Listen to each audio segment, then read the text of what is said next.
The price of diamond is directly proportional to the square of its weight if the diamond breaks into two pieces whose weights are in the ratio 2:3, then what is the percentage profit or loss due to the breakage?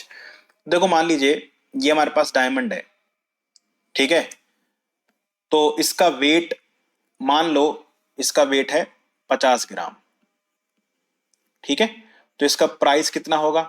इसका price होगा 2500, क्योंकि जो price है वो wait का square है। अब मान लीजिए यही जो डायमंड है वो दो पार्ट में टूट जाए और एक का वेट हो जाए 10 kg और एक का हो जाए 40, तो होगा क्या कि 10 का स्क्वायर कितना हो जाएगा 100 और 40 का स्क्वायर कितना हो जाएगा 1600।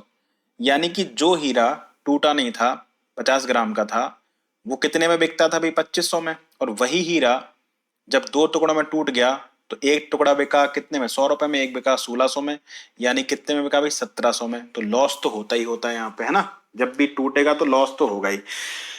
लेकिन हम ये कह सकते हैं कि जो दोनों टुकड़े टूटे हैं उनका जो टोटल वेट है वो हमारे बिना टूटे हीरे के वेट के बराबर होगा। आप बोलोगे हाँ, देखो प्राइस तो बराबर नहीं होगा कभी, क्यों? क्योंकि अलग अलग वेट हो गया तो अलग अलग प्राइस हो गया, लेकिन जो टोटल वेट है इन दोनों का वो तो हमारे बड़े वाले डायमंड के वेट के बराबर आना चाहिए। यानी कि बस इस सवाल को ऐसे ही करना है। यहाँ पर क्या दिया है कि जो प्राइस है वो डायरेक्टली प्रोपोर्शनल है वेट के स्क्वायर के।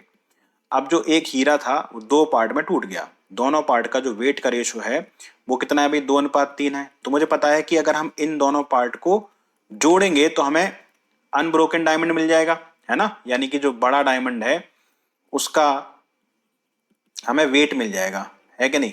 यानी अगर वो हीरा टूटा नहीं था तो उसका वेट था 5, ठीक है। तो अगर दो पार्ट में टूट गया तो अब इनके प्राइस का रेशो क्या बन जाएगा भाई, 2 का स्क्वायर 4 और 3 का स्क्वायर 9, यानी कि ये हीरा कितने में बिका भाई टोटल 13 रुपए में। और अगर ये टूटा नहीं होता इसका वेट 5 ग्राम होता और 5 का स्क्वायर 25 में बिकता है, लेकिन अब कितने बिका भाई 13 रुपए में, दो पार्ट उठ गया तो 12 का लॉस होगा कितने पे 25 पे। परसेंटेज निकालने के लिए 100 का मल्टीप्लाई 25 चौको 100 12 चौको 48, यानी आंसर कितना आ जाएगा हमारा 48%, ठीक है।